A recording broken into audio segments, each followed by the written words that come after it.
ATR USB microphone. Yep, this is the one I used last time. And since you didn't complain about it, I'm going to use it again. Ha. That works. It wasn't too bad. I was going through the editing process with that the last time around, and it seemed fine. Like I mean, I noticed it's not a Heil for sure.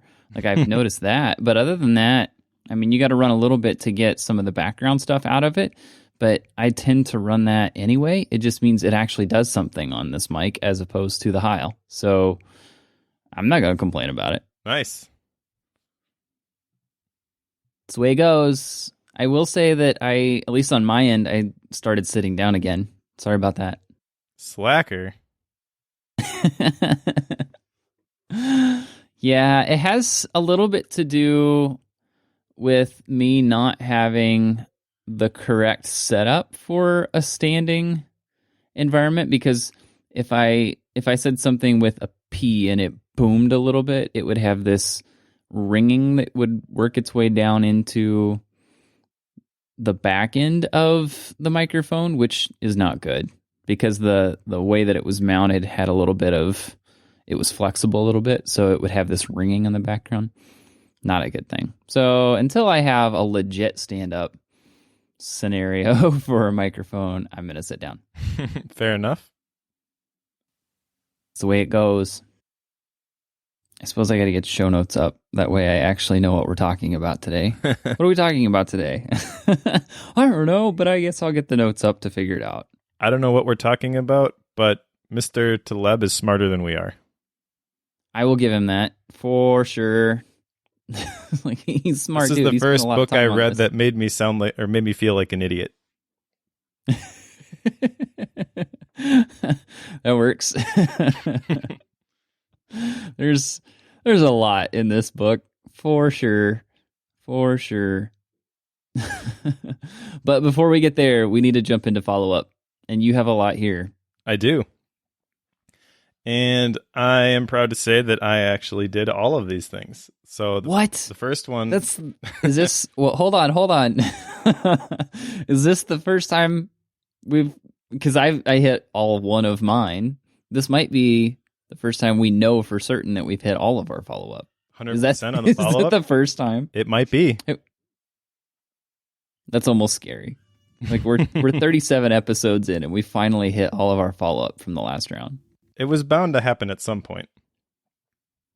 At some point, we had a success. These were fairly easy. Listing up my allies was pretty easy. It was a good exercise. It's not something I think that I'll go back and reference. I think I may have mentioned that in the last episode. I don't really see a whole lot of value in going back to this thing all the time, but it was definitely good to go through the thought process, the exercise of identifying the people who are my allies. And I think that's going to change over time too. So, going to share this list, or is this a secret mic list? This is a secret list. It's going in the Bat Cave. That works.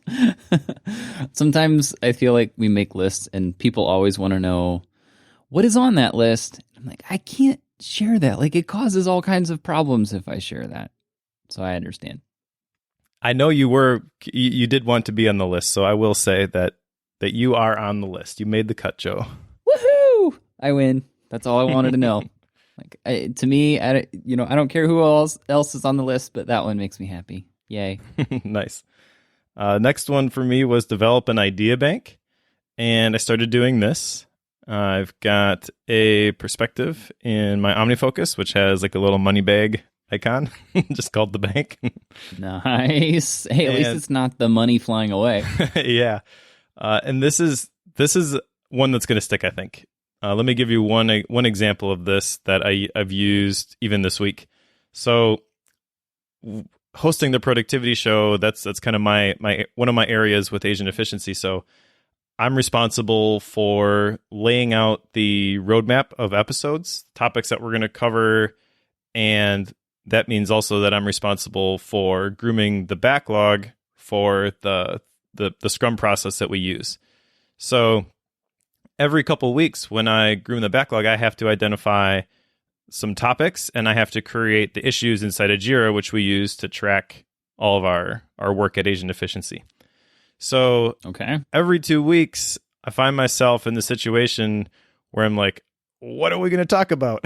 I mean, occasionally there's something that lines up with a release or some chronological event. Like habits make sense at the beginning of the year when everybody's talking about, I'm going to go to the gym and New Year's resolutions and stuff like that.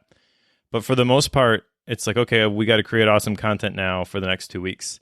And I find that I get podcast ideas all the time. And if I jot them down in drafts with just idea, and then the podcast episode, I can send those to my idea bank. And then it's like, oh yeah, I got to find some topics. I just go there and I pick the 2 that I like the best just from reading through it quickly. Nice. So Nice. I think that this, if I figure out other specific use cases like that, it's going to just exponentially pay off. But already I'm seeing returns from this idea. So this idea bank is one that you're storing inside of Jira for Asian Efficiency. Do you have a personal version of that you're holding on to for like your own projects, or is this something that you're trying to do primarily for AE? Well, that's a great question, and that's where it's going to evolve a little bit. The ideas are actually stored inside of my personal OmniFocus. But when I pick them and I'm like, okay, this is an idea we're going to do now for the next sprint, then I create the issue in Jira and remove that essentially from the idea bank. And I know that I can find other areas where this is going to be applicable, but I haven't put it into practice yet. So what I'm thinking is that with OmniFocus, you can kind of hack your way around using like tags. So I want to do like hashtag podcast to get my podcast ideas, or hashtag dojo for dojo module ideas. Hashtag, I mean, just you could use this anywhere. You could use it hashtag blog for blog posts, but that part I haven't fully figured out yet. But just implementing it for the podcast already, it's been great. The only thing I heard in all of this was OmniFocus. I thought you were off of OmniFocus. What's this all about?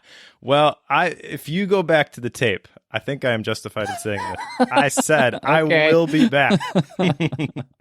Now, I'm a little bit annoyed because by the end of November, they were supposed to have released the multiple context of the tags and the incessant reminders that To-Do has. And in fact, Matt Ryan told me initially, he's like, you probably don't even need to move to To-Do because this stuff is coming to OmniFocus. But Ken Case from the Omni Group just published an updated roadmap, and now that's not coming till at least Q1 2018. So a little bit annoyed, but OmniFocus is great, and with iOS 11, it is greater. The drag and drop between OmniFocus and Apple Mail is awesome. And I know you just switched everything to paper. Yes. But like this is a Joe workflow right here. For all the cool stuff. You can go split screen on an iPad, and you can drag an email from Apple Mail to OmniFocus, and it creates a task in your inbox, and it's got the link back to the original message. It's genius the way that they've implemented this, and it's common sense. It makes so much sense to do it that way, but common sense isn't so common, especially when you get really smart developers that are trying to push all the technical stuff. And I just think that like the way that they implemented that is awesome, and it makes me really excited about that platform. So it's interesting. Yeah. So the thing that I get hung up on with these types of things, because like I don't have an iPad, so the drag and drop thing, I still don't fully understand because I've never played with it. That's almost sad to say, but it's not something that I'm going to get super thrilled about or even use, just because I don't use an iPad in that way. Because I have yet to figure out why I should own an iPad, which is kind of a weird way to come at it. That's a whole nother topic, Mike. That is a whole nother topic. And to be honest, we could spend a lot of time on that. Especially with the stuff that you've been doing with the analog stuff. I think if you were to use a 10.5-inch iPad Pro with an Apple Pencil for a week, you'd be hooked. You would have to use the right applications, like GoodNotes, for example, but it would give you all of the flexibility that you have for the analog stuff, and then as soon as you wanted to turn any piece of it digital, you could do it using something like drag and drop. You could have another application open and be like, oh, I wrote this handwritten note over here. I'm just going to drag this into this other application. It's going to OCR it for me, and it's going to store it, and I can reference it later whenever I want. And you're not going to have to worry about transferring notebooks full of information every time you get to the last page. I actually did solve that, so I'm actually not transferring anymore. Okay. Well, I shouldn't say that. On a weekly basis, I am, but on a long-term list, I'm not. I do keep that digital anymore. And I think I would convert to some iPad stuff if they bring some of the iPad Pro features to the Mini. If they took the iPad Mini and gave it all the Pro features, I would be hooked on that because it's so much smaller, and I simply want it for doing notes and such with the pencil. So if they bring that, yeah, I'll be hooked on that.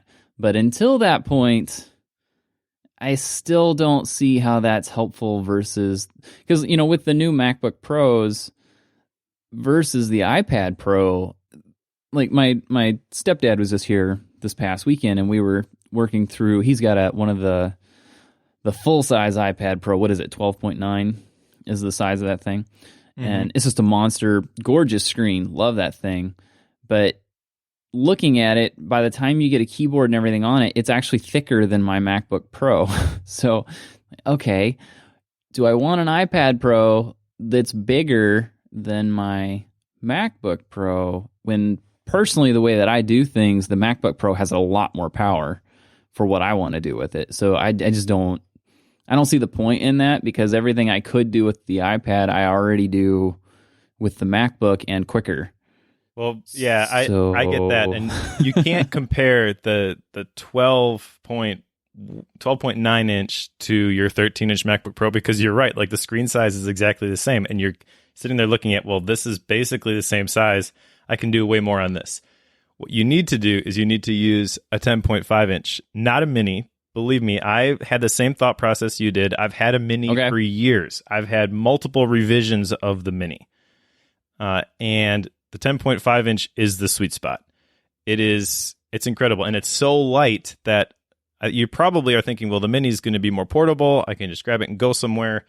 But the 10.5 inch is so light and it is so portable that I think it would meet all of your requirements in that regard. Plus having that larger screen to actually draw on is really, really nice.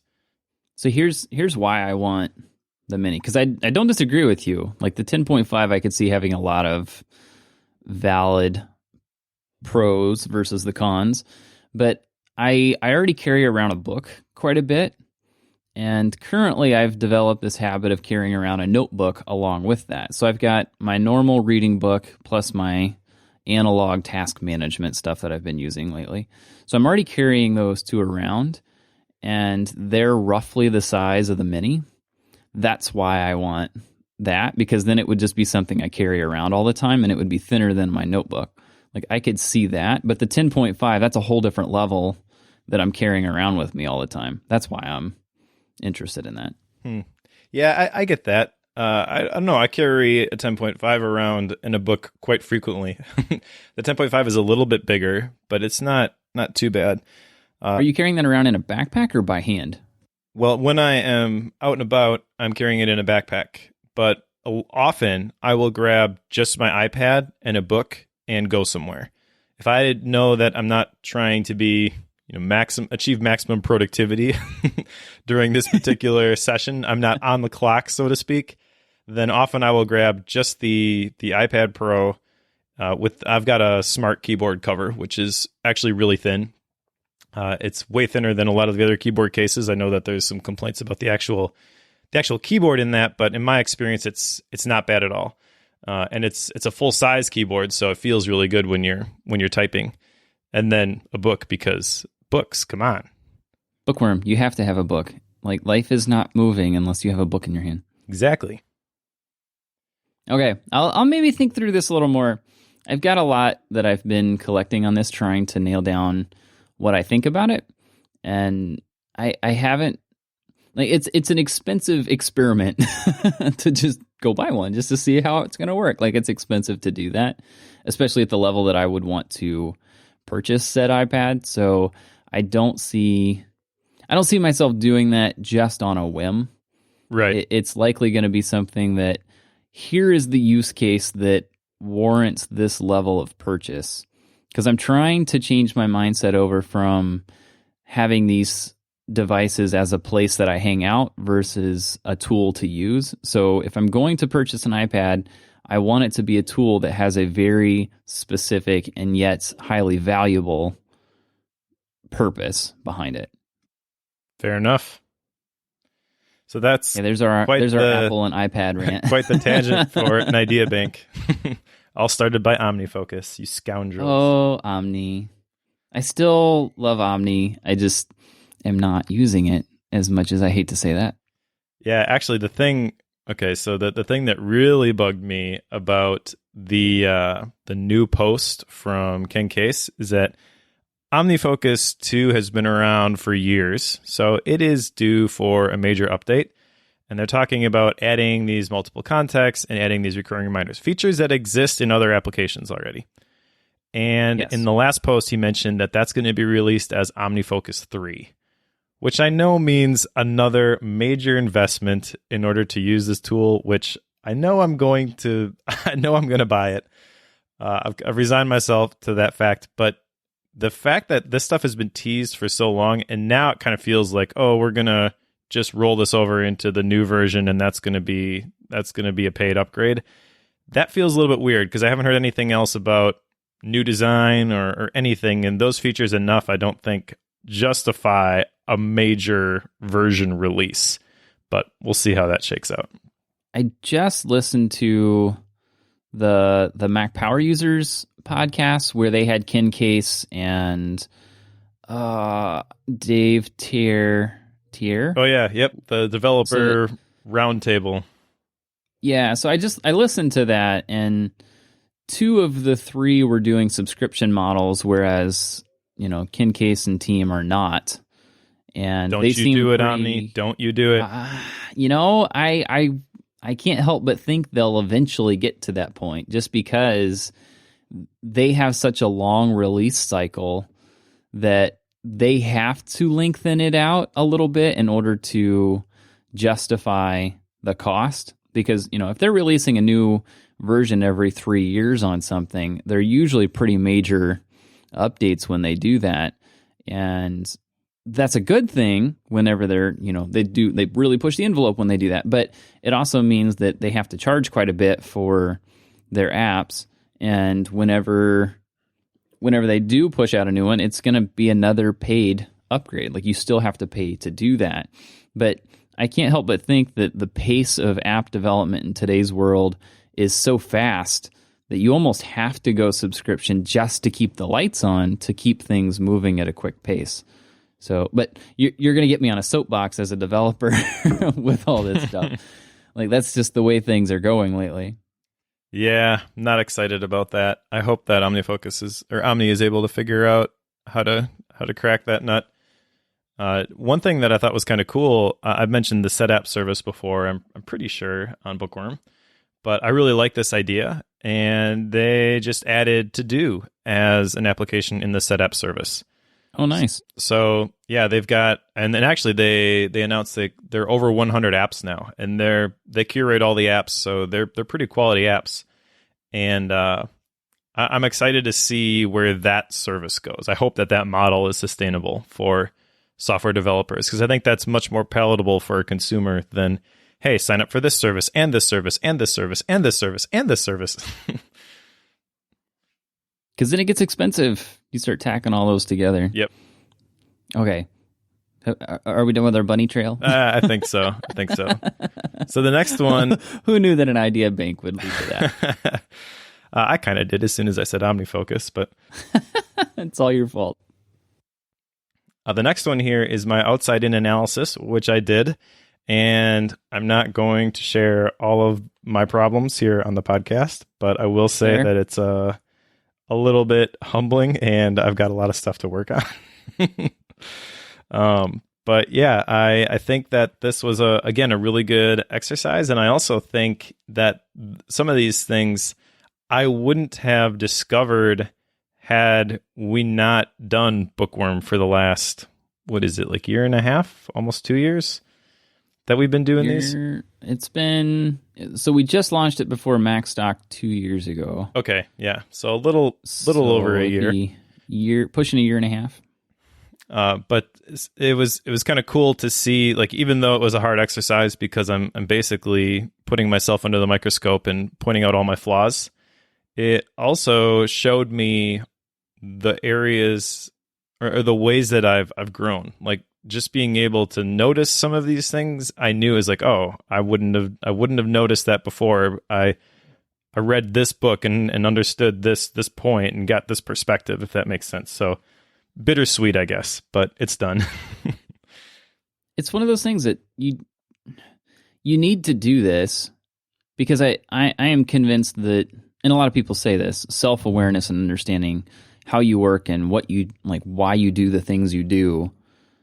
Those are some of the most important things you ever learn in life. Like, if you know how to get yourself to do a lot of high quality and very pointed and focused work, that's huge. But at the same time, if you know that you struggle to help people through problems and you're working in, say, IT, that's an issue, and you need to be very aware of that. So I feel like this outside-in analysis is a very good thing to do. I'm a little afraid to do this thing, but I understand the value of it. I just don't want to do it. Yeah, that's fair. So that's the outside-in analysis. And the last one, play video games. I definitely succeeded at this one. I am hooked on FIFA. Although it can be a little bit frustrating because whenever you play any sort of video game online, which is fun. I mean, you can connect and you get plugged in with somebody who's in the same division as you, and it's always like a pretty good game. And literally it just takes a couple of seconds to set that up. Like that's really cool when you think about it. But also it shows me that there are a lot of other people who spend way more time playing video games than I do and are way better than me. So it also locates me as not very good. Another humbling experience. Yep, exactly. I suppose that means you're done and I have to go. Yep. Okay, so the one that was on my list from the last round was project planning methods. And what I mean by that is trying to nail down a way to keep track of what project, when, and where. And it's very similar to, from the GTD world of task management, but doing that on a project level. So it takes you up to the next, what would that be, Horizon 1 versus the runway, whatever you want to call it, the 1,000-foot level in GTD. So trying to manage that level so I know what project to do, what day of the week, where are things at in the process. And I did nail down, and I've had this for a little while. It's a way to use the whiteboard in my room because I love my whiteboard. And I have it set up such that there are projects that might go forward, and I guess I should back up. It's primarily for all of my client projects. I don't manage like my bookworm projects for each episode. Like I don't manage that level of work in here, and I don't manage like my household projects on it, but it does all of my client projects, which is like the one thing that's been stressing me out lately is where is everything in this flow? Clients stressful? No way. Never. That's never going to happen. So I needed a way to keep track of where all these things are at in the process. I could use something like Trello. Like I could do that. But at the same time, it's helpful for me. I'm learning the value of the analog system, so bear with me. I have this thing set up such that there are 5 categories that things can be in. Like the projects that I might be moving forward on, some that I have a commitment on but aren't scheduled or the first payment's not in on it. So they're in the queue.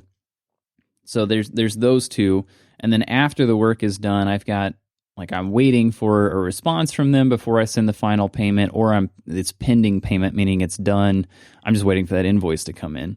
So there's those 4 categories. And then the big one is in the middle of what week am I actually going to be doing this work. So I can plan out, here are the 2-3 clients I'm going to be working on this week. Next week, here are the 2 that I'm working on. The following week, here's 4 that I'm working on, and then, so on and so forth. And I usually plan about 4, sometimes 5 weeks out.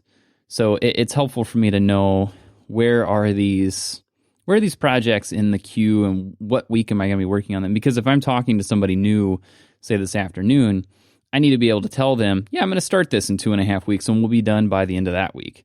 So I need to be able to say that. So it's a good thing to be able to tell people when their project is going to be done. They seem to like that. So that's kind of where I'm at on that. It's interesting because I've got each project laid out on a Post-it note, and it's like the bigger Post-it notes, so I can literally just pull it off and move it from category to category, much like you would with cards on Trello. I know that I could do this on Trello. I'm not going to do it on Trello. No Trello. Like, I get enough emails about, you should use Trello for this. No, I'm not using Trello for this. So that's what I'm doing. And it's been very helpful. I've been enjoying that process. Nice. Yeah, I'm not a huge fan of Trello. I get the idea behind Trello, and it actually is owned by Atlassian now, so it integrates real nicely. Oh, I didn't know with that. all the other Atlassian stuff. But there's just little things about it that bug me. Like, you're supposed to be able to embed Wistia links, which is great because we were going to use Trello for product development with a bunch of beta testers. I'm like, I'll just embed the Wistia links. Turns out you actually can only do that in a comment, which makes no sense. Like, I want cards with the videos in them for people to review. Yeah. And all I can do is add an attachment with a link, and now they've got to go into a new window, and it's just like dumb. But the idea behind Trello is really good. And I think that when you're using it with other people, specifically clients, other people that you're going to be working with that aren't necessarily part of your organization, it's a great tool because people seem to pick it up and it seems to make sense pretty easily. The one thing that I've found, because I have people like to recommend stuff, like whenever you go paper. So here's the thing you should know for the listeners. If you have any kind of an online audience and you mention that you're going to use paper for a given thing, like task management, project management, just taking notes, anytime you do that, you will get tons of people recommending certain apps that do the same thing digitally and that you can carry with you everywhere. I'm aware of this. So here's the backstory. With client work, especially the type of client work that I do, clients often have their own systems that they simply want to add me to. I'm a part of 28 Slack teams right now. Like that, it's intense.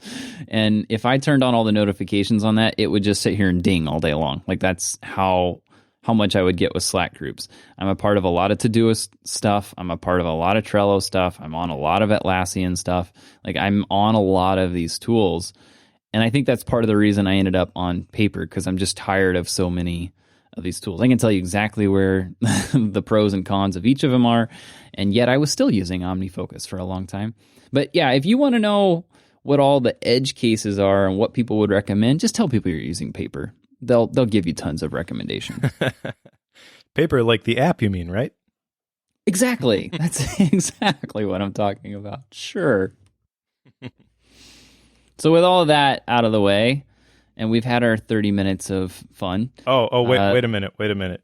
You know what paper is really good at is being anti-fragile. Segue of the year right there. Speaking of which, here you go. Here's our book for the day. Yeah, I'll let you explain why you picked this one. Okay, because I'm not entirely sure why I picked this one. But the book for today, Antifragile, Things That Gain from Disorder, New York Times bestseller, and written by the same guy that wrote The Black Swan, Nassim Nicholas Taleb. I think I got the name right. I looked it up, but that doesn't mean I got it right. And this is a book that it was recommended in one of our other books. And I was really smart when I wrote down this book in my list, and I simply said, great recommendation in the book. And I must have got distracted, or somebody stopped and said something, because I never wrote the book title down as to what book recommended this book. So I don't actually know where this came from. But I was running through my book list whenever I was selecting these and saw it on the list and I looked it up, and then whenever I picked it, I was like, okay, well, it's a New York Times bestseller. It's by a guy that's written a number of books at this point, and he seems to be getting a lot of accolades on it. It's a fairly big book, but we've been doing a lot of short books lately. Looking at you, Mike. Except for Paid to Think. Exactly. So my thought was, well, I'll pick a longer book just because we've been doing some shorter books. And then Mike selected Paid to Think immediately before this one. Sorry about that, those who are reading along. And that means that we had 2 borderline textbooks in a row. And here's a little pull the curtain away for Bookworm. Mike and I were trying to record this particular episode a week ago, and we had failed to get it on the calendar right away. And Mike texted me saying, hey, are we still good to go tomorrow? I was like, nope, I am nowhere near done with this book. Can we push it off a week? So if there's an extra week in between releases, that's why. I was not done with this one. So here we go. So here we are. Yeah, full disclosure, I wasn't either. But this one was a little you made bit... it sound like you were done with it. You were just waiting on me. I could have been done with it. But yeah, it was... this one was hard for me to be motivated to read. It was really... I'm not sure what the term would be, because half the time I feel like he's showing off how smart he is. Half the time I feel like he's dumbing stuff down for us.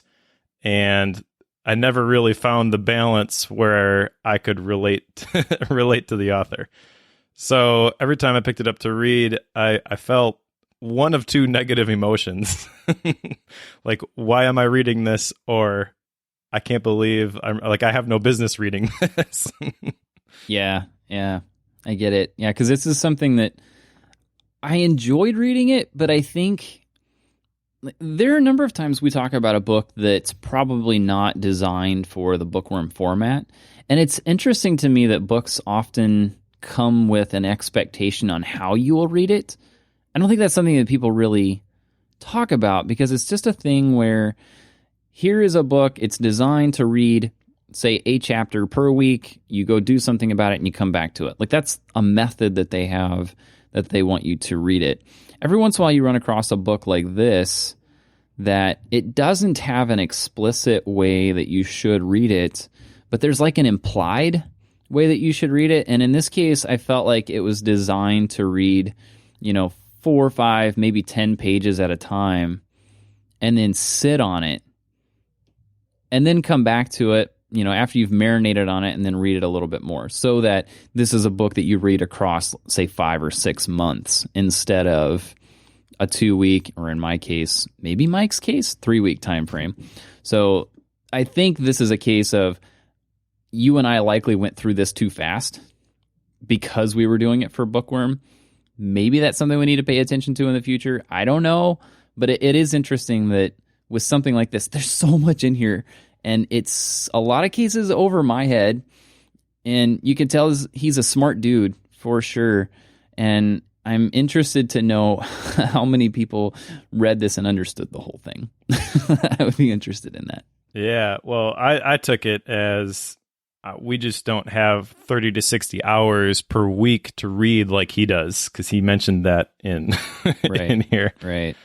So, but yeah, I agree that this is definitely not a page turner per se.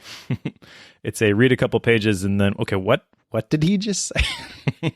Yes, have to stop and exactly. figure it out. Yeah, the number of times I had to reread a paragraph. Yeah, it's that part was kind of frustrating. I do like the way that it's broken down into the different books. There's basically 7 different books inside of Antifragile, and it seems to make sense the way that he broke it down. Like book 1 was an introduction to the whole concept of Antifragile. Book 2 talks about how in the modern society, we kind of deny this idea of anti-fragility.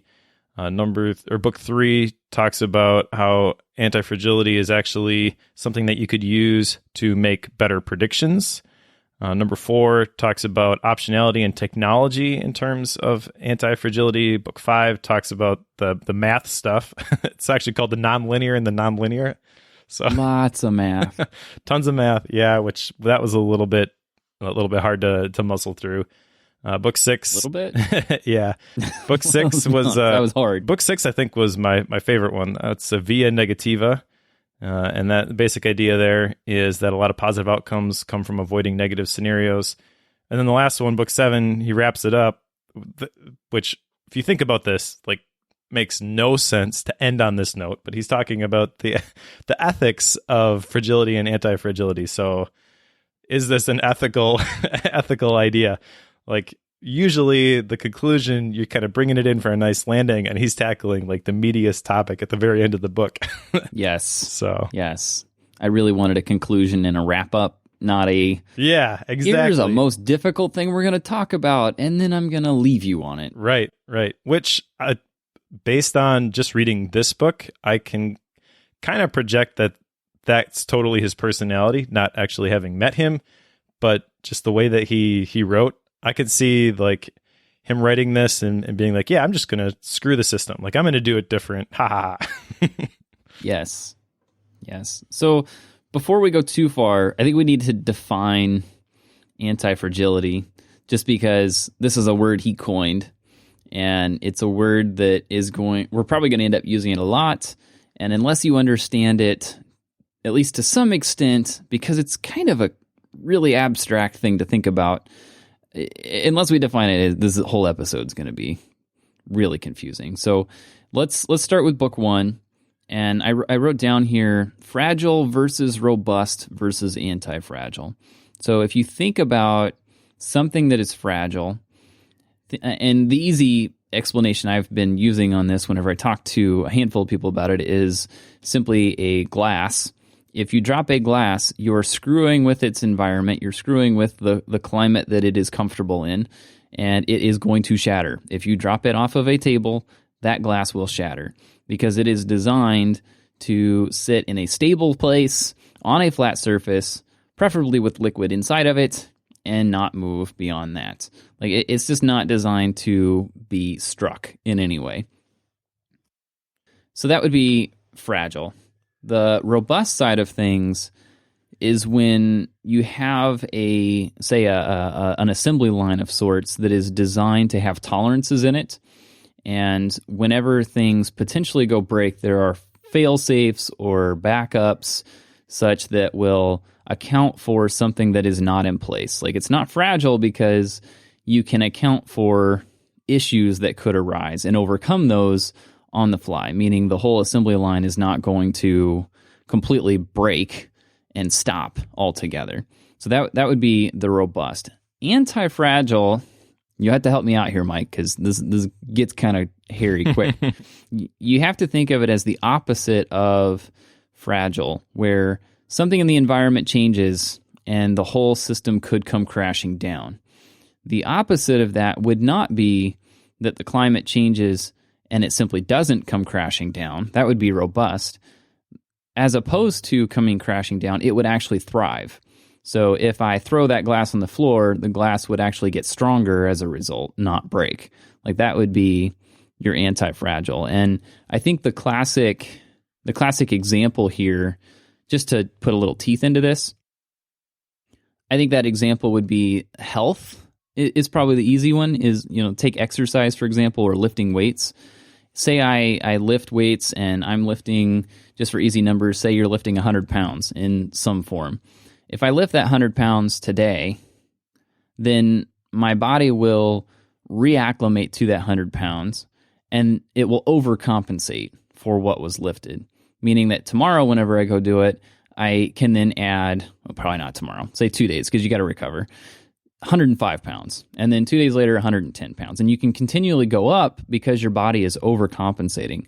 Whenever you stress it, it gets stronger and tends to grow and get better as a result. Thus, their tagline, things that gain from disorder, meaning a stressor or something that goes wrong. Is that a fair justification between all three of those? Yep. Yeah, the definitions that I wrote down, fragile is at best unchanged, at worst broken or damaged with mishandling. Robust is at best or worst unchanged with mishandling. And anti-fragile is at worst unchanged and at best improved with mishandling. So there is a spectrum there, but basically there's more there's more good than bad that comes from the volatility with something that is antifragile. And the example that he uses in this is from classic literature. I'd never heard of this before, but which again made me feel a little bit stupid when I was reading this. Because he's like, obviously the example here is the Hydra, and the Hydra apparently is a creature which is like kind of like a snake. And every time that a head is cut off, two grow in its place. So normally you would think that you cut the head off of something, it's going to die. But in the Hydra's case, what happens is that it actually grows two heads and it becomes even stronger. And that is something that I struggled with in this book, because there are a lot of examples that he would, and names in a lot of cases, he would throw things out, and the expectation is that you know that person or you know the story behind it. And yet most of those I did not know, and maybe that's just Joe not keeping up with the times or reading enough books, who knows.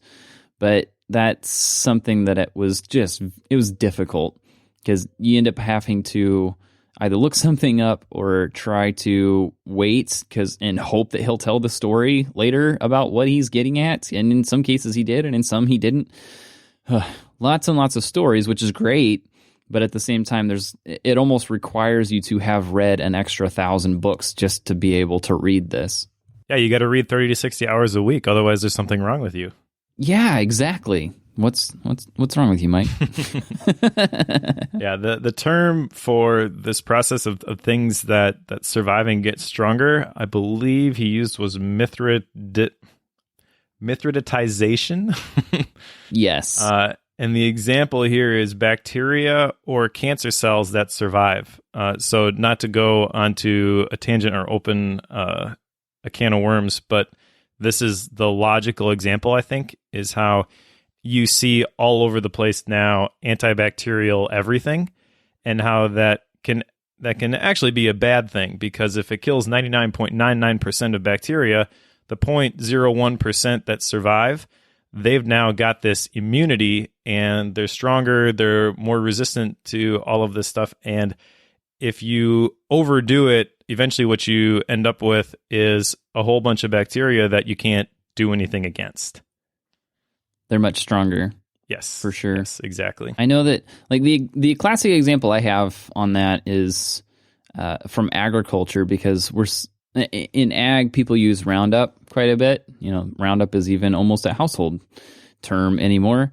And it comes from spraying it on fields in mass. And the problem with a lot of that is guys don't want to spend the money to use the correct rates of Roundup on the field, which means that not all the plants get killed whenever they spray it. And the ones that survive end up being almost resistant to it, and then over time they eventually do become resistant to it, and thus we see today a number of super weeds that are now very difficult to kill, if not impossible to kill. So it's something that I know it continues to show up in a number of areas, and when you're familiar with that process, cancer cells is a good example. If you don't kill them all to begin with, it can sometimes come back strong. That whole process happens more and more often than what you would originally expect. And you notice it once you're aware of it. Yeah, totally. To move on to the next not comfortable example in book 2 of modernity and the denial of antifragility, he introduces the idea here of iatrogenics, which is net harm being done by people who have good intentions. So the example that he uses here is a medical example where doctors will prescribe medication to treat a symptom that the person is having, but he's arguing that oftentimes the individual is better off just being left alone so that their body can solve the problem on their own. And he says on page 125, if you want to accelerate someone's death, give them a personal doctor. And he brings up, and I thought this was interesting, domain dependence, on how something that you know is true in one arena, you tend to not translate to another arena. And the example he used there with doctors, he seemed to like picking on doctors. And politicians. Yeah, true. He really likes picking on them. But he brought up that doctors often recommend exercise. And the idea there is kind of like what I was talking about earlier, where you stress your body to a point and then it overcompensates and you get stronger over time when you continually stress it beyond what you could do. So you just continually get stronger in that sense. And yet a doctor will prescribe a medication to prevent your body from overcompensating because it's helping your body to overcome, say, a cold or the flu or you name it. It's trying to prevent that exact process that they are promoting with exercise. So the concept there is domain dependence, where doctors in this example understand medicine and how that can help you overcome certain things, and yet they will recommend exercise, which does the opposite. So it's interesting how that can happen. I don't know that I agree with what you should or shouldn't do in each of those scenarios, but it's at least something that's interesting to think about and to just be aware of. Yeah, totally. The author definitely comes across as a cantankerous old man frequently in this in this book, and this is definitely we seem to find these books that are like this. This is definitely one of the areas where that came through. There was one idea in this section though that I really liked, and that's the idea of the signal versus the noise. The idea here being that the more often that you check a system or look at data, the more likely you are to receive noise or things that don't really matter. And the example he gave was news, but the obvious extension of that is social media, in my opinion. Yeah, that's the obvious one for sure. Because how many times do you check Twitter in a day, Mike? Like that's, and you and I are probably on the very low scale of the number of times we check social media in a day. Because I know some folks that are on it all the time, and they wonder why their battery on their phone is dead all the time. iOS 11 woes put aside, outside of that, it's still an issue. So whenever you don't know what could be there, there's so many reasons people do it. But yes, I'm with you on that one. Yeah, and what's interesting about this is that a lot of the people who are on social media, myself included, you do it because you want to stay up to date with what's going on in the world. That's the millennial version of the evening news, I guess. But what he's saying is that the more that you check it, the less likely you are to get the information that you want, because the more noise that you get, the harder it is to distill the signal or what's actually happening. So if you were to check Twitter once a day, you're much better off in terms of getting information from there, stuff that you could actually act on, than you are checking it every hour. This might come back to the whole email thing too. Yep, you definitely. And I both promote, scheduling time to go through your email as opposed to checking it hundreds of times a day.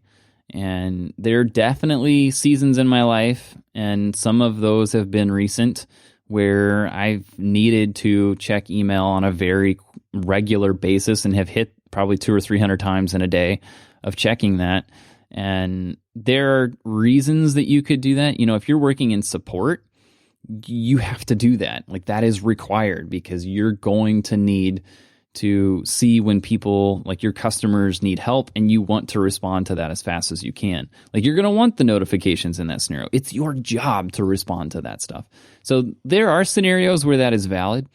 In most cases, people don't work in that scenario.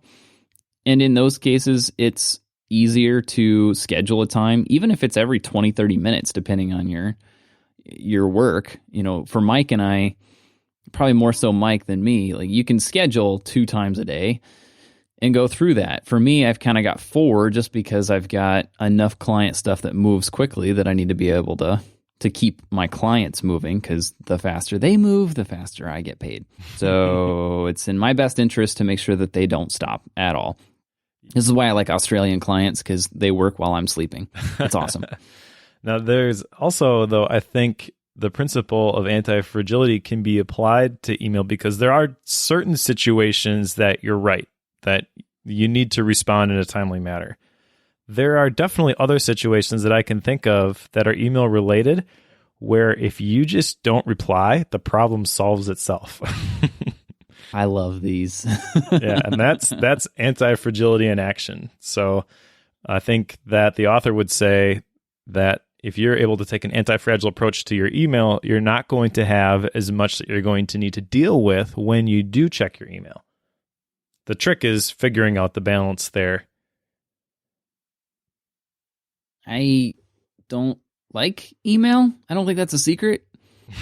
And I know that there are a lot of ways that I've used it, but I know that especially towards the end of my workday, like I have this tendency to want to check email towards the evening, just because there are a lot of my international clients that will send me something mid-afternoon or early evening, and if I can get a response out to them like 30, 45 minutes before I go to bed, they can oftentimes have answers to me before I get up in the morning. That is borderline addictive sometimes for me, because it's something that I know I should not do, because the times that I'm not able to check it at that time, it's uncanny the number of times that they will have their answers for themselves. Like, oh, well, I didn't get that response from you, so I checked with this person, and that they got this to me, so let's do this instead. Like, that is amazing for me, because it means I don't have to do anything in order to solve that problem. And I wish more email did that. So maybe I need to stop checking it so much, even with the client stuff. That should be your action item. Not check email. To do nothing. Yeah. And let email Mike's solve alluding itself. to the fact, yeah, we both have like, on our action list. Like, what do I do with this? Maybe that's my action item. Check email less. All right, so that's book 2, Modernity and the Denial of Anti-Fragility. Book 3 is A Predictive View of the World. There's not a whole lot here that I took notes on, but there was one interesting idea, which was this barbell strategy. And this is where he introduces a character called Fat Tony. And Fat Tony seems like the kind of guy that you wouldn't think is real bright, but he's just totally anti-fragile and pushes back against everything, and that actually turns out really well for him. And this chapter, he introduces a narrative between Fat Tony and another guy named Nero, and basically Nero is a little bit, if I'm my interpretation, like Nero is a little bit flabbergasted that Fat Tony is so successful, and all Fat Tony is doing is he's betting on the things that are anti-fragile. He's identifying the things that are gaining from disorder, and he's just going that way, as opposed to thinking logically about all the different situations and problems that he faces. Is that fair to say? I think that's fair. I mean, Nero is a book reader. Fat Tony doesn't read like anything. Yep. So time you translate all that out, I think you're dead on. Okay. And the other principle that he introduces here on page 155, he says that men feel the good less intensely than the bad. So what he's saying here is that you want to embrace this barbell strategy to litigate the risk that you are exposing yourself to. If you have two opposite strategies and you don't know which one is going to work, you can do a test essentially and see which one is responding well, and then go all in with that one. Is that fair? It's a classic A/B test. I mean, yep. If you do like an email newsletter, like I recently converted my newsletter stuff over to ConvertKit, just because I've heard a lot of good things about ConvertKit, and based on what I've been seeing with using ConvertKit, it's rather awesome. So there's my plug for ConvertKit.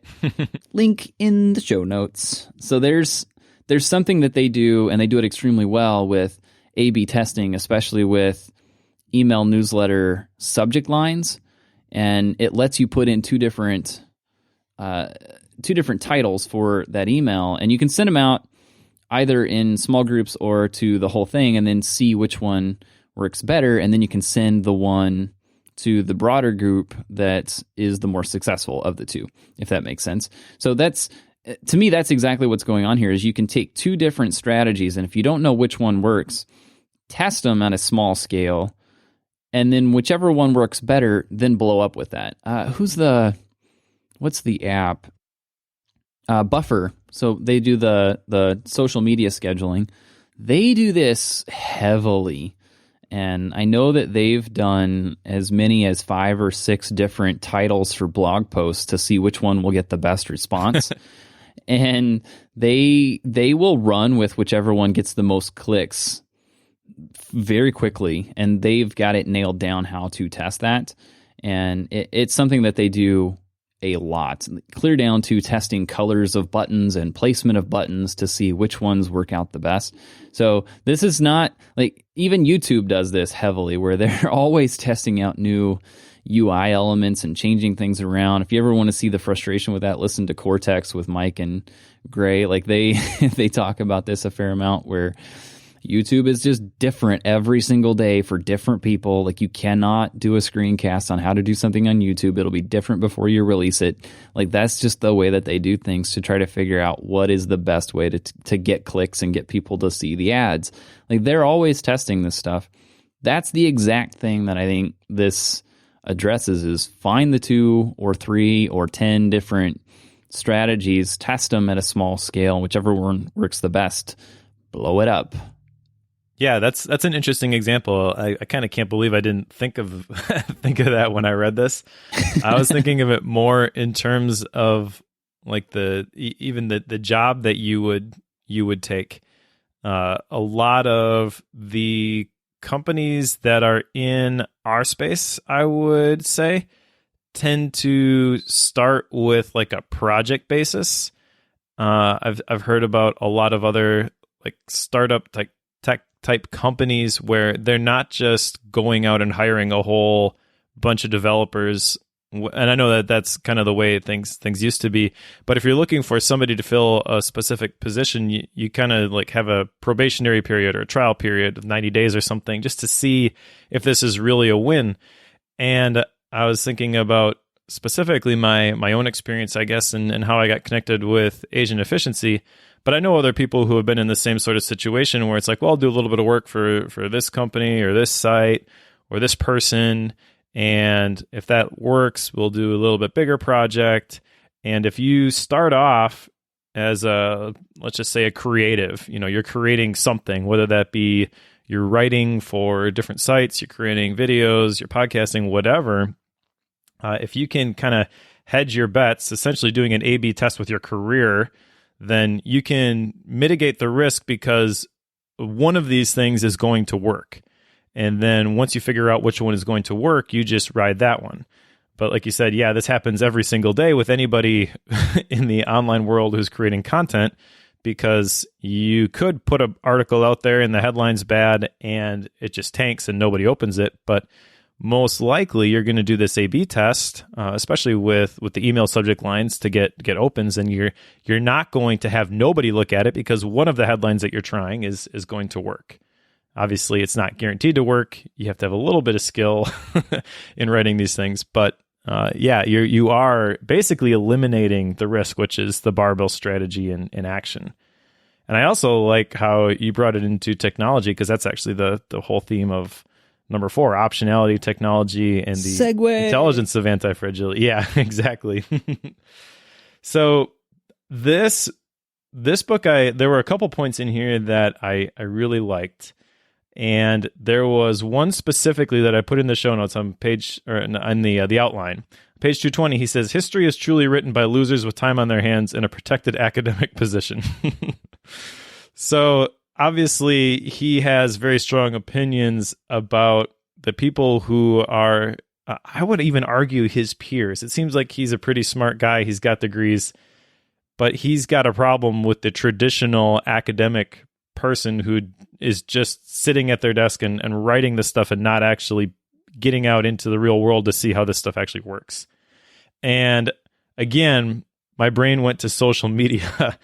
And rephrasing this, you could say social media is truly written by losers with time on their hands. They don't necessarily even need to have a protected academic position, but just think about all the negativity that comes from Twitter with like the Gamergate stuff or all of the abuse specifically with women. Like, these are people who have nothing better to do than tear other people down, and they're internet tough guys who in real life, they don't have this platform. They're not going to say anything, but on social media, they feel empowered. And I think it's important to recognize that when you're going into these worlds, whether it's an academic world, like the author is talking about. So he sets foot on a college campus because he's going to give a speech. He's already got like a guard up because he knows the type of people that are going to be there. And I think the same can be said for social media as well. Now, there are certain pockets of social media, certain communities within the internet that are definitely not in that description, but I think that they're few and far between if you were to take a look at the whole. I will never forget that in college I took a number of economics classes, and the professors that I had in those classes taught a lot about business strategy, and they spoke a lot about how you should or shouldn't run the finances of said business.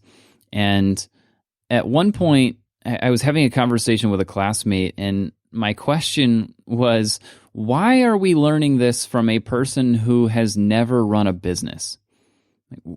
Why am I why am I being taught all of this information from someone who's never been tried and tested on running a business? Because in this case, my professors were ones that had gone to school, went and got their master's, went and got their PhD in business, and then gone right into being a professor. They'd never worked in the private sector in any way whatsoever. So I was always a bit confused by that.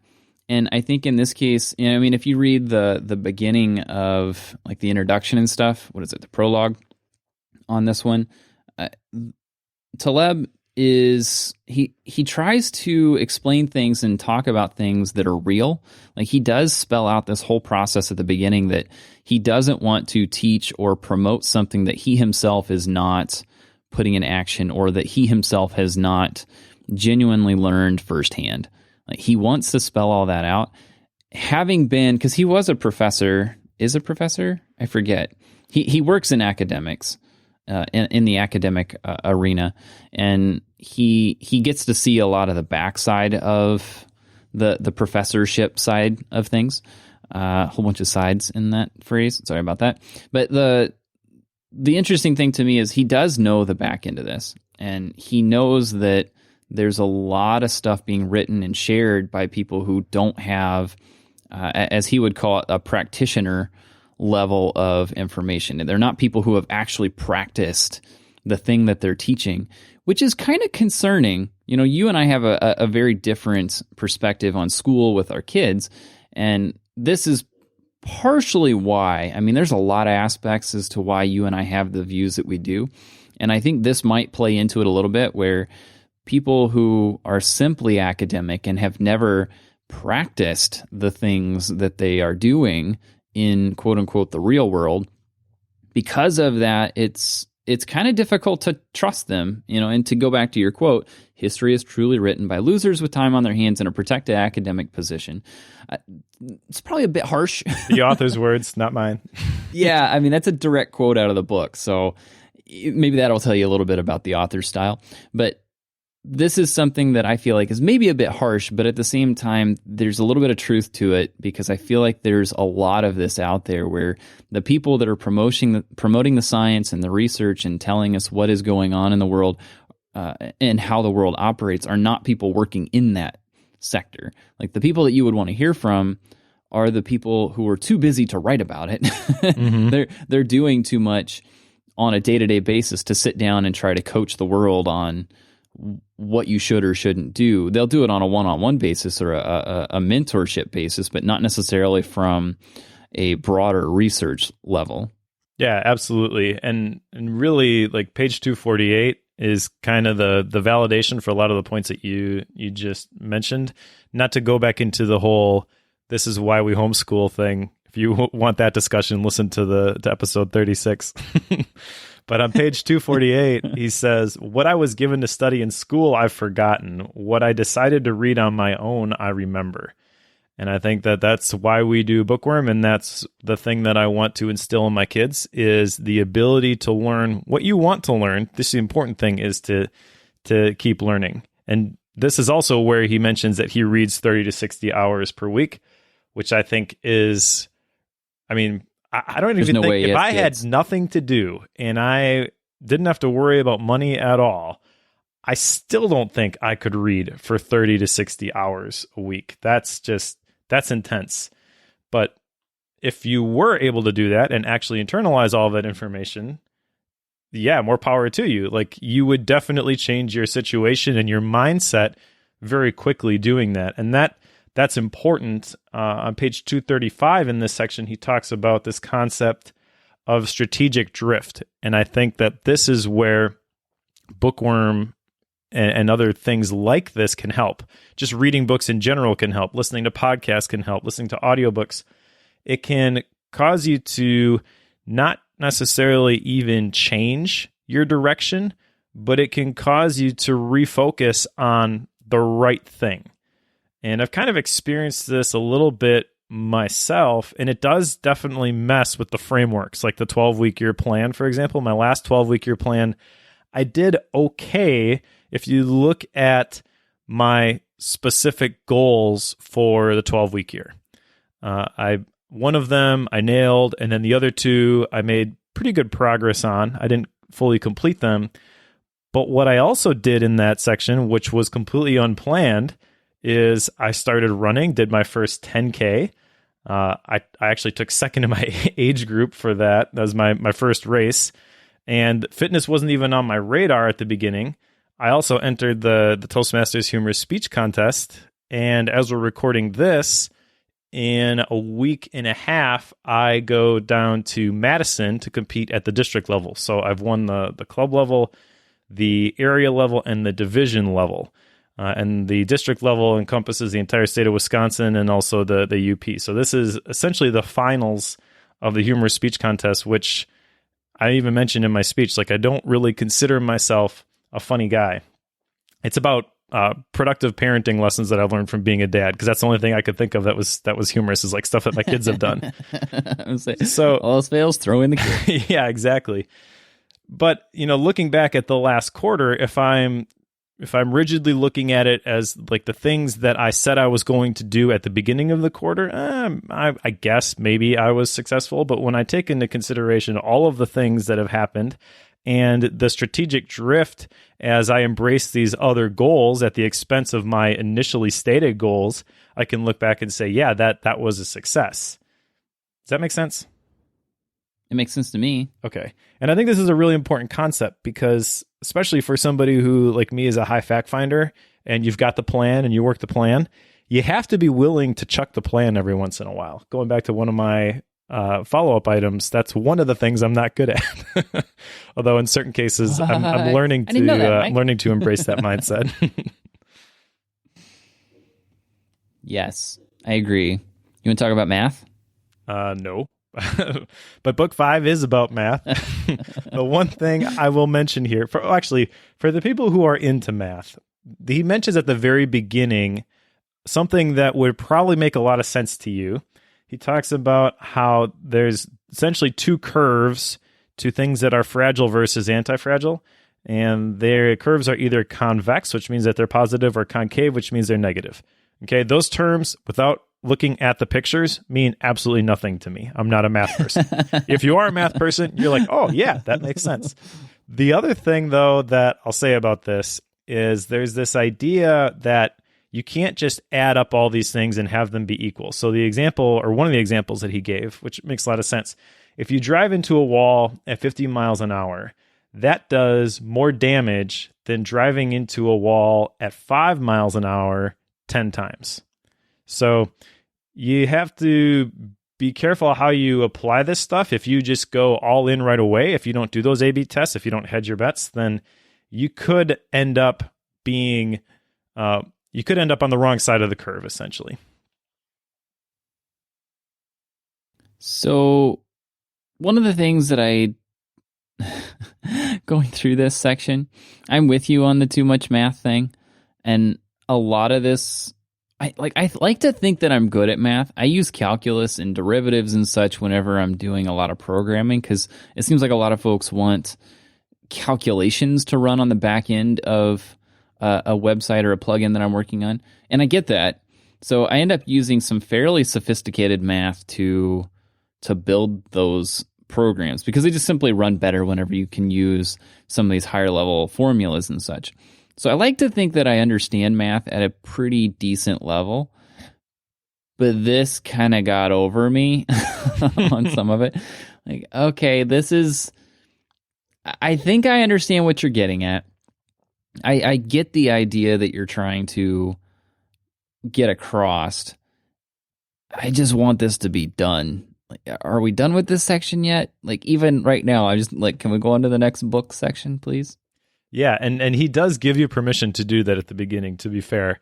He says Thankfully. if you're not into math, you can just skip this one and go straight to book 6. So maybe we should skip this one and go straight to book 6. Yeah, exactly. Okay. So book 6 is Via Negativa, and the idea here is that positive outcomes come from avoiding negative scenarios. So it's kind of addition by subtraction. One of the ideas that I really like from this section is on page 315. He mentions that technology is at its best when it is invisible, which is a really cool idea. And if you think about specifically, it's iPhone season. So as we record this anyways, you think about the iPhone. You getting a new one? You getting a 10? You going to do it? I think I might. I'm going to see if I can get it this year. Then probably. If I have to wait till June, then probably not. I'm going to get up at 2 in the morning, and if I don't get it till next year, I'll still be happy. My success is definitely struggling. But the idea there, obviously, the iPhone is not invisible. I would say that Apple maybe is trying to take steps to make it invisible with the Apple Watch, but there's a lot of problems there, because in a lot of scenarios, the Apple Watch just replaces the phone in terms of visibility. If you don't trim your notifications at all, then really having that with you doesn't mean that you're paying more attention to the thing that you're supposed to be paying attention to. It just means that you're getting your notifications and your interruptions using a different medium, which is always physically attached to you. So I don't really like that idea, and I think it's important to consider what the technologies are doing in our lives. So, like the iPhone as an example, this is something that I think the author would really rail against, based on this quote. Technology is at its best when it's invisible, because you see people walking around with their faces down, looking at their phones. The iPhone is definitely not invisible. That being said, it's also a great example of the anti-fragility of the technology, because he also says in here that the longer a technology lives, the longer it can be expected to live. In essence, it's non-perishable. And the iPhone now has been around for a while. A smartphone has been around for a while. And he's arguing that the longer that something stays around, the less likely it is to just be replaced by something else, which is an interesting idea, because you hear about companies that are always looking for the next new thing. We talked about it in the last book with Kodak and Paid to Think. And the example there, like they had the new technology, they had digital camera technology that they didn't chase. And I think that reading this, it kind of validates some of their actions where they drag their feet, and then it actually is something that ushers out the old era and ushers in a new era. But what the author is saying here is that that's not the default. That as a general rule, you can say like this thing has been around for 100 years, like the automobile. It's not going to go away anytime soon. I say this at our church quite a bit, because I run sound at our church, and if you've ever been to one of our services, you would see that we have a fairly sophisticated way of running sound. Our church is large enough, and we have some very generous people such that we have some really cool equipment that we can do some things with it. And I tell people that as a sound person, as the IT guy, my goal is to never be noticed. Like, that is my goal. If no one knows I'm here, that was a successful day. Like, that is just the way it works. And that has a lot to do with, lights have to be set correctly. The slides have to run smoothly. Sound should be clear and never accidentally muted at the wrong time. Like, all of that should be in place such that you never know I'm in that booth. If everybody turns around and looks at me, that means I did not do my job. Like, I screwed it up somehow. Like, that is what happened. And this, I think, spells that out to a T, because with all of the tech, you want it to be in place such that it runs automatically and it doesn't ever get in your way. And this is something that I know I've seen some, and this is partially what led me to going to a paper system. And I know I haven't really talked about that on Bookworm at all, but that whole system it's partially because so much of, say, OmniFocus, Todoist, To Do, Wunderlist, or to use Hurley's Wunderlist, like if you want to go with Todoist, all that stuff, go for it. But the thing is, with all of these, they all have some form of structure in them. And no matter what you do, there is always a way that you are supposed to use that tool. And you have to learn what that way is, like what that method and syntax is, and how you should enter tasks and how you should enter projects, and what you can and can't spell out inside of it. Like, you're always in the back of your mind thinking that through, which tells me that the tech isn't out of the way. Like, the tech isn't just flowing behind the scenes and letting you work the way you should, which is why I've gone over to paper, because I'm locked into zero structure with that. I can impose my own structure on it and do whatever I want within that, but I can always break the rules and draw pictures in the middle of a task list. Like, I can do that. I can't do that in OmniFocus. I can't do that in any task manager that I know of. So that level of getting out of the way, I don't think we've gotten to yet, which is why I've gone analog. But I would love to see it get to that point. I mean, I have all kinds of ideas on how to build one of these things. That's a huge undertaking. Don't do it. So, like, I have ideas on this, but at the same time, we're not there. I would love to see us get there, but we're not there. Yeah, definitely.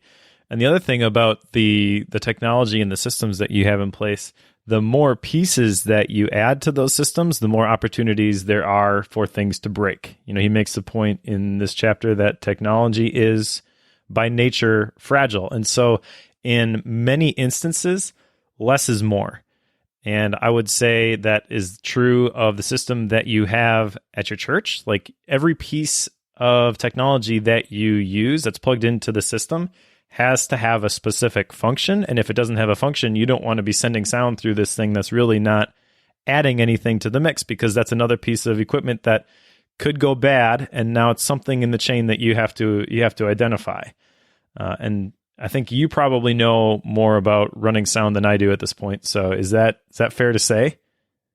Yes. I mean, the classic example, as a sound person that runs live events, the number one thing that you're always trying to pay attention to is feedback, because you're trying to get volume, but you don't want feedback. Like, that is the killer of all live events. And what I can do, because I've run it enough, is I can look at a stage setup and I can tell you the exact instruments that are potentially going to have feedback just by looking at how things are laid out on stage. The way the monitors are pointed, the way all the microphones are set up, I can tell you where my potential problems are. And when we do a rehearsal, if I hear even a tinge of feedback, I can usually tell you the exact instrument that is coming from without even looking at the board. Like, I can do that because I know how all of that stuff is set up, and there may be 15 microphones on that stage with, say, 7 or 8 monitors plus the main speaker system. Like, it can get intense with how much is on that stage and how much volume and stuff is flowing from place to place. Like, it can get really sticky. But if you do big events, Like we've done some things in one of the parks here in town has an amphitheater that you can set up and you can rent it out and blah, blah, blah. And I go help set that up, and I don't run it, but I at least set it all up. And we've done that enough that I can tell you when you're setting up the subs or you're setting up the main speakers, there are very specific ways you want that set up. Always put it in front of the microphones if you can. Like that whole thing, it can get hairy very quickly, and you have to know how to set up a lot of stuff with that. Clear down to EQs and compressors. They can change all of the feedback things. But most of what you're doing is mitigating feedback. That's mostly what you're doing. Yeah, and when you get feedback and you've got 100 different channels that could be coming from, the more sliders you add to your board, the more likely you are to hit the wrong one. Really is exactly the point here. And also, the more that you add, the harder it gets to define the specific thing that you're doing. Now, that's not a big deal when you're running sound, because really what people are looking for is just that whatever sound happens to be being whatever sound is being made, that it sounds good. But also, like, this comes back to the whole idea of selling yourself specifically online, like we talked about in the last episode. And I'm reminded of a quote by Sean McCabe, who wrote the book Overlap. He says, you can be known for something or you can be known for nothing. And really what he's saying is that you have to identify what you're going to project. And you may have all of these different skills and do all of these different things, but you have to distill it down to one thing. If someone were to ask you, what do you do? And you say, well, I do this, this, this, and this, you're going to be filed in that person's mental junk drawer. But if you say, I'm a wedding photographer, then when they're going to get married, they're going to think of you as a potential solution to the problem that they're having. And so that's another idea that he visits in this book, which I thought was really good. And then the last thing in here, which kind of stood out to me, was this rule that he has where he only reads books that are older than 10 years. The theory being here that only good books survive. I'm not sure this is true. I'm interested to get your thoughts on this. I enjoy reading books that push the modern envelope a little bit, because you always get to see what's the latest science on things, what are people in today's world thinking about. So I kind of disagreed with him on this. I think there's a lot of value in reading older books, and I wish, I shouldn't say I wish, I think I may select more older books in the future for Bookworm, just because they've been around for a reason, and we haven't really gone down that path. Most of the books we read are 5 years old or less. In a lot of cases, they're 1 or 2 years old, which is interesting because there's a lot more interesting aspects and ideas that pertain to what we're doing today and how our culture operates in today's world. So I think there's a lot of value in the more modern books, but at the same time, there are a lot of old books that have ideas that I think we could benefit from here on Bookworm. So I may select some of those. It was maybe a thing that I considered. It wasn't really even worth putting an action item for it. It's just a interesting idea. Yeah, I think there's a lot of those things that just really aren't worth putting an action item for that are interesting ideas in this book. Yes. The point there he's making is that we're more likely to notice the things that change than the things that don't, and we give them artificially more importance, even if they don't necessarily deserve it. Now, you've got a point in here, which also this could be a big topic, but the whole idea of health and anti-fragility, because he says in this section that a lot of health conditions are cured simply by removing something. Like if you were to remove sugar from your diet, that may clear up a lot of the health issues that you happen to be experiencing. I put this on the list because I struggle with migraines. I don't know if you know this or not, Mike. I feel like I've told you about this at one point, but I don't know if it's come up on Bookworm or not. But I shouldn't say on a regular basis, but about once a month, sometimes more frequently, I'll get migraines that are bad enough that my vision gets blurry, and I can't sit down, you can't stand up, you can't lay down, nothing helps on these things. And it can strike at weird times. It usually will hit me at about 10:30 or 11 o'clock in the morning. And I know that whenever I get up in the morning, I can tell you if I'm going to get one that day. First thing in the morning, 5:30, 6 o'clock in the morning, I can tell you this is what is going to happen today. And I know it's going to happen. And I usually have to send out emails telling people, today's probably not going to get a lot done on your project. Like, it's just not going to happen. It's going to have to wait until tomorrow or the following day. And I try to tell them, like, I've got this whole migraine thing, blah, blah, blah, blah, blah. It's bad enough I've got a text expander snippet for it. So it's a thing that I don't enjoy.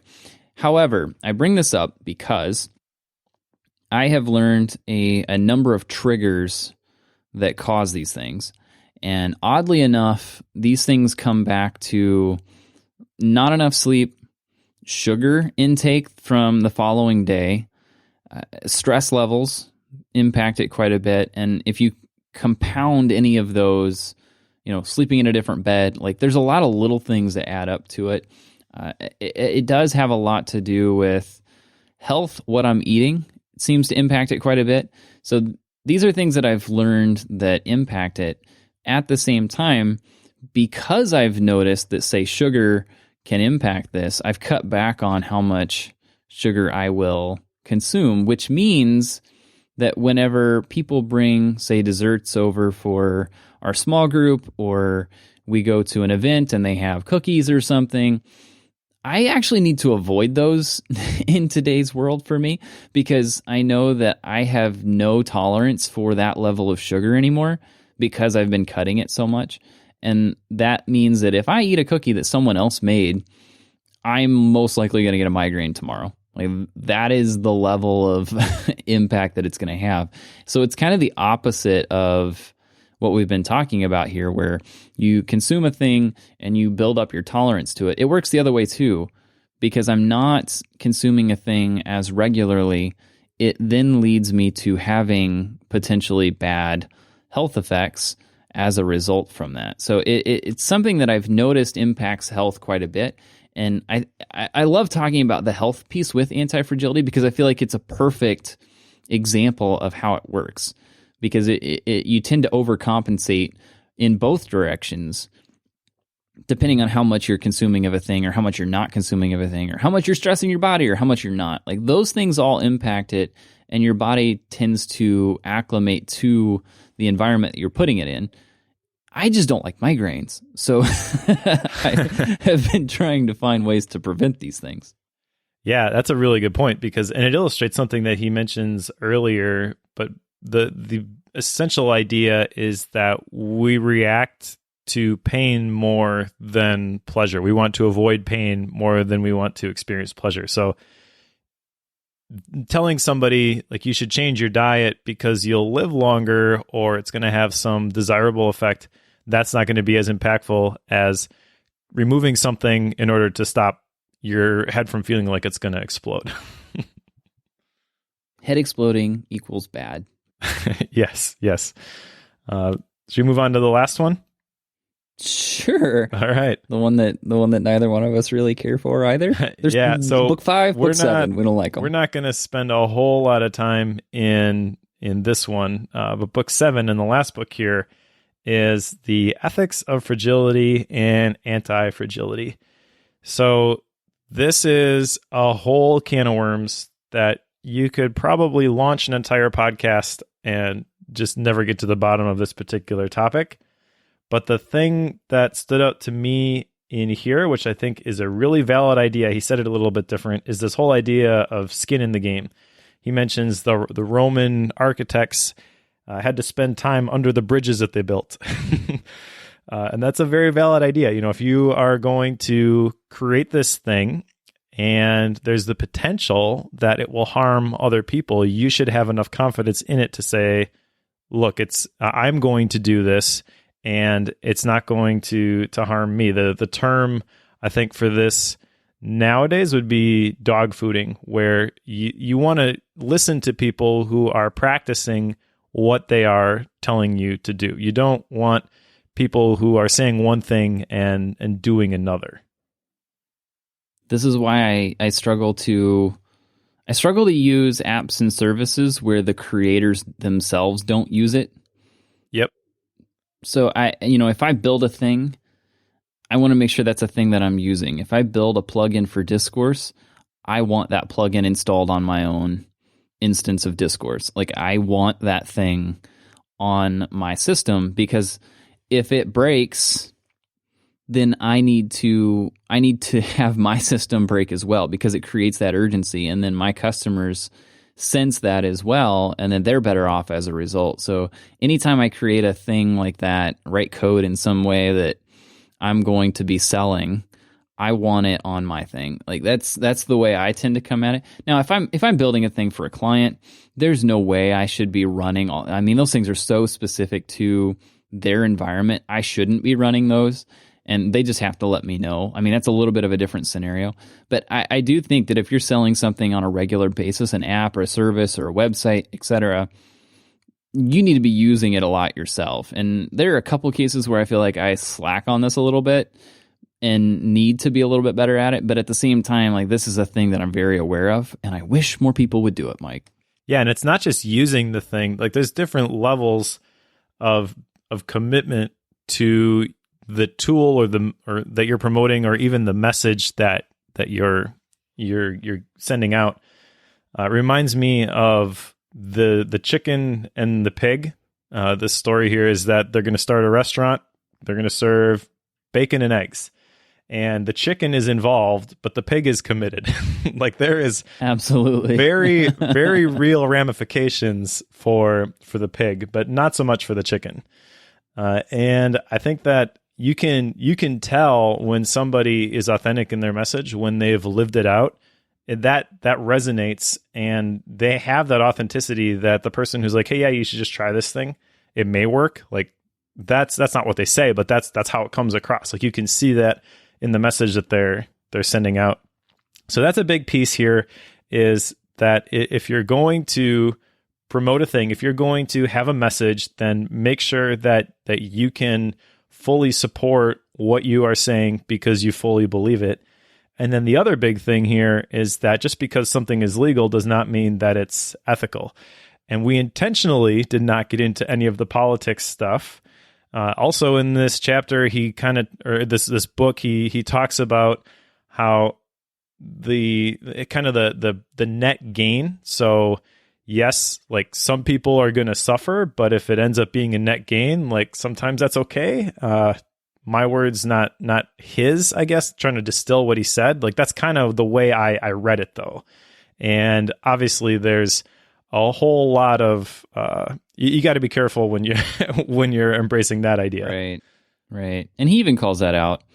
Like, he knows that this is not a thing that I like, that some people need to suffer for the greater good of the population. He doesn't like that. So thankfully he does call that out, and I was glad that he did call that out. But at the same time, like, there are cases he brings up, some stories he brings up where a number of people died, and that was a good thing. Like, that is what he's saying. He's like, I don't like that that's a good thing, but the greater population, this business failed. That's a good thing for the general entrepreneur base, because it means there's a hole for people to fill. Like, he goes through that.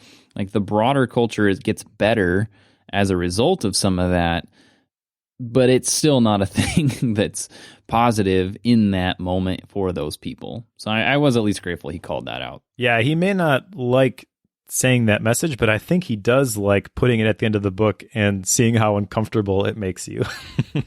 Yes, I think he's just trying to get you fired up right at the end. Yeah, I don't think I'd like this guy if I met him. I feel like he would just try to push all my buttons.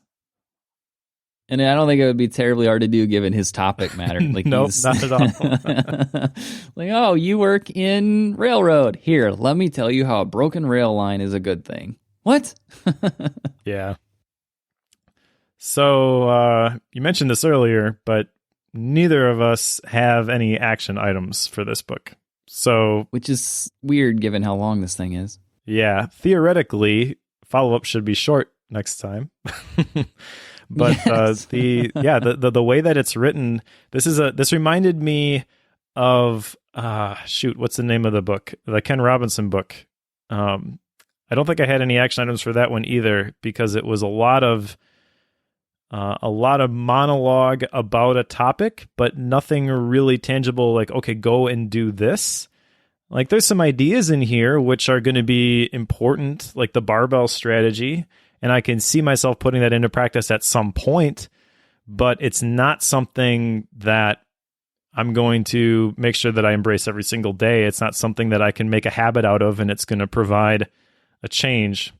So therefore it's not something that I really enjoyed to read. I don't like to just collect information. I like it when the information inspires action. And I really don't think there's a whole lot of action that's coming out of this book. You're talking about Out of Our Minds, Ken Robinson? Yes, that's the one. Yeah, so I'm with you on that. I mean, this is very similar to that, where there's a lot of interesting facts and a lot of stories, and from a content standpoint, I think there's a lot that you can learn in this book. So if we're going to, no action items, I don't know if that's good or bad, but, from a style standpoint, it's hard to read. I found it hard to read just because it feels like you need to read 30 to 60 hours worth of books every week for a few years to be able to really comprehend everything that he has here. And I don't really see that as a positive because very few people are going to read at that level. So it kind of limits the number of people that are going to understand everything in this. So you kind of have to just be okay with not understanding every reference he makes, which I guess is a good thing because it means there's something in there for everybody, I suppose. So it's hard to read in that sense. And I felt like there was again, there's a lot of good things you can take from it, but at the same time, I'm probably not going to recommend this to very many people, very few at all, just because it's tough. Yeah, it's definitely tough. And if you were to just cherry pick sections of this book, there's a good chance that I would like the writer's style, but when you take it in totality, the entire thing, I feel like the way that he writes is almost condescending. Like he thinks he's really funny and you're an idiot if you don't understand his jokes. I can't think of any specific examples of that, but just like the way that he words things, he words it in a way where, like, I think back to the TED Talk that you had sent me of Ken Robinson, where he's actually a very funny guy. I feel like if you were to take Mr. Taleb and put him in that arena, he would be laughing at his own jokes, but no one else would get it. That's fair. Yeah. So I get it. So I mean, all of this put together, I think from a rating standpoint, I think I would put it at maybe 3.5. I think is where I'll put it because there's some interesting stuff in it, but it's a tough one to get through. Yeah, I think that's fair. I was on the fence between a 3 and a 3.5 because you're right. Like, actually, talking through this with you, I realized that I got more out of this than I first thought. There are quite a few points in here that I think are going to stick with me, like the barbell strategy and the whole idea of improving something by removing something. Like, those are pretty powerful ideas, but definitely didn't enjoy this book and definitely not something that I would just recommend to somebody. Like you mentioned, I totally agree with that. So I'm going to say 3.0. Fair enough. There you go. So let's put this one on the shelf. And what are we doing next time, Mike? Next time we are doing another reader recommendation or listener recommendation, which is Mindset by Carol Dweck. And this is shorter than both of these books, the last two that we've done. So a little bit of a break. But then you've got another long one. Yes, it's a long one, but this is one that has made the rounds. It's a listener recommendation. I'm kind of surprised we haven't gone through it yet. It's the 40X, the 4 Disciplines of Execution. And I feel like this is right up our wheelhouse, and yet we've not done it. A listener recommended it, so here we are. All right, I've actually started reading this book, could not finish it, so spoiler alert. That's good to know. I've actually already read it and synthesized it to a point because we did it for the pro side of the guild, the productivity guild. So we did it for that, and I wanted to talk through it with you because we talk through books, and I feel like I synthesize them better when you and I talk about. True. So you're going to make me muscle through this one. I'm gonna force it. All right. Gap books. I've got Perennial Seller by Ryan Holiday, which I know that you've read. And I just read this one, yeah. I love Ryan Holiday. We covered The Obstacle is the Way on Bookworm, and it was really good. So I'm anxious to dive into this one. And you've got a book that I actually picked for a Gap book at one point. We may need to turn this into an episode. Well, I did Perennial Seller for a Gap book at one point, too. So we're like trading Gap books. True. Mine is Make Your Bed by William McRaven. So I think maybe we should just do fillers and just do both of those. Make Your Bed is that would be a really cool book for the Bookworm format. It's short, but it's got a lot of stories that have a lot of good points that we could definitely unpack and turn into a 2-hour podcast. There you go. Although the book probably only takes you about 2 hours to read. Good to know. I haven't officially started it yet. That's this evening, so good to know. If you want to recommend a book, you can do that by going to bookworm.fm/list, and you will see a list of all of the books that we've covered, the ones that are planned, and the ones that are recommended. And on the sidebar, you will see there is a link to recommend a book. So if you want to make us go through another textbook, you can go there and recommend it, but we won't promise that we will go through it. And if you want to interact with us in any way, there are a couple ways you can do that. The first and the most exciting one is to leave an iTunes review. Link in the show notes. Click the link. You can leave us a review there. That helps out a ton because it helps other people find us. And it's been fun to watch the Bookworm listenership grow lately. It seems like it's starting to gain some traction, which is exciting. So we ask that you would leave us a review on iTunes. And if you want to leave comments on that review, go for it. If you have other comments that you want to share, there will be a link in the show notes to the Guild where we tend to do comments on the podcast. So if you have questions, you're looking for a link that I failed to get into the show notes, you can always post it there as well. All right. So if you're following along, the next book is Mindset by Carol Dweck, and we will talk to you next time.